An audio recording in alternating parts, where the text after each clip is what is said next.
मैं आज जा रही हूँ श्याम बाबा। पहले सुबह सुबह तो मैं आज निकल गई ऑफ़िस के लिए। अब तक मुझे कुछ भी नहीं पता था कि मुझे खाटू श्याम से कॉल आने वाला है। तो है good morning, welcome back to my channel small town girl. कैसे हैं आप सब? आई होप आप सब अच्छे होंगे। मैं भी बहुत अच्छी हूँ। तो सुबह सुबह जैसे कि मैं निकल गई ऑफ़िस की ओर और बस फिर क्या था, वहाँ से घर वापस आई और मैंने झट से सामान पैक किया।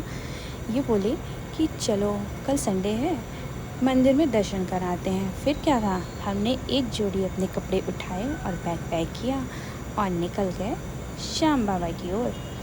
बिल्कुल भी शुरू से लेके यकीन ही नहीं हो रहा था कि हम अब श्याम बाबा जा रहे हैं। एकदम से ऐसे ही अर्जेंट प्लान बना। वो कहते हैं ना कि जब बाबा बुलाते हैं तो कोई कहीं से भी कहीं भी आ जाता है। तो पहले तो जब हम ऑफ़िस से घर गए तब तक 8 बज चुके थे। निकलते निकलते हमें 9:30 बज चुके थे, लेकिन हम टाइम से वहाँ पे पहुँच गए। रास्ते में हमें भूख लगी तो हमने पेट पूजा के लिए यहाँ से मैकडोलैंड के बर्गर ले लिए अपने नितेश भाई के साथ। एक्चुअली इसकी इंग्लिश बहुत अच्छी है ना, इसलिए।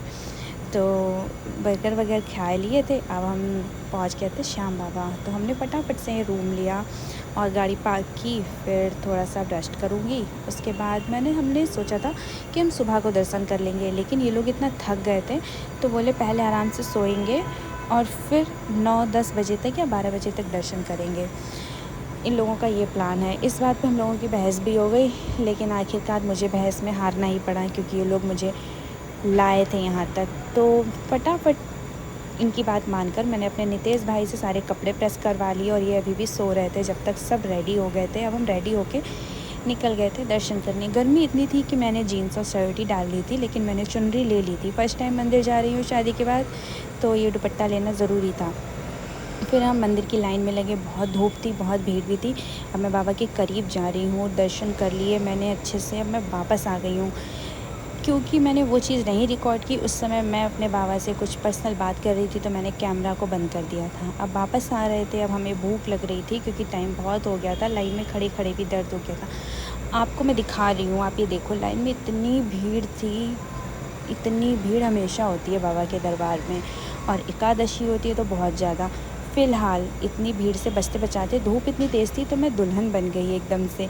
दुपट्टे का यूज़ कर लिया, ढक लिया खुद को। रास्ते में मैंने पेड़े ख़रीदे, श्याम बाबा की एक फ़ोटो भी ख़रीदी और वापस आ रहे थे। इस समय भी कोई मुहूर्त नहीं था, लेकिन मेला चल रहा था और इतनी गर्मी में मेरी शक्ल की ऐसी तैसी हो रखी थी। देखो पसीने में क्या हो गई हूँ मैं। फ़िलहाल मुझे खाने का एक वेन्यू मिल गया, गोकुल की धानी। यहाँ हम लोगों ने सब्जी, रोटी, दाल, चावल, ये सारे आइटम मंगाए और इनसे की अपनी पेट पूजा। अब हम वापस घर की ओर निकलते हैं, लेकिन उससे पहले हमने सोचा कि एक राउंड हम जयपुर का भी लगा लेंगे। तो अभी देखो निकलते निकलते 4 बज गए हैं और जयपुर पहुँचते पहुँचते हालांकि हमें 6 या 7 तो बज ही जाएगा, क्योंकि छोटे छोटे दोनों देवर भी आए हुए थे तो उनको जल महल का बड़ा शौक़ था, जल महल दिखाने का। तो हमने सोचा चलो रास्ते में पड़ेगा तो हम उन्हें दिखा देते हैं। लेकिन टाइम इतना हो गया था, अंधेरा हो गया था। वहाँ पे कुछ नहीं, भीड़ भाड़ ज़्यादा थी, बस एक तरीके का जैसे मेला चलता है वैसा कुछ हो गया था। ये रहा जल महल। और अब वापस आके थोड़ा सा बाहर से हमने हवा महल के लोगों को दर्शन करा दिए। हालांकि मैं पहले ही घूम चुकी हूँ, लेकिन इन लोगों को अभी बाहर दर्शन करा दिए। ये लोग जब अपने पैरों के होंगे, अपने कमाई के होंगे, तो खुद जाके अपना खुद घूम लें अपनी अपनी बीवियों के साथ, वो ज़्यादा सही है। ऐसे भी दूर से देख लो, ये भी बहुत बड़ी बात है कि देख लिया तुमने। हमने तो इतने बड़े होके देखा था। खैर कोई नहीं, अब हम निकलते हैं अपने घर की ओर क्योंकि कल है ऑफ़िस। और अब हमारी जो थी धन्नो रानी तैयार थी, मतलब हमारी गाड़ी, और हम सब बैठ चुके थे अपना पेट पूजा करके। रास्ते में हम खाएंगे खाना, उसका ब्लॉग हम नहीं रिकॉर्ड कर पाएंगे क्योंकि हम गए हैं बहुत थक। अब हम सीधे जा रहे हैं अपने घर।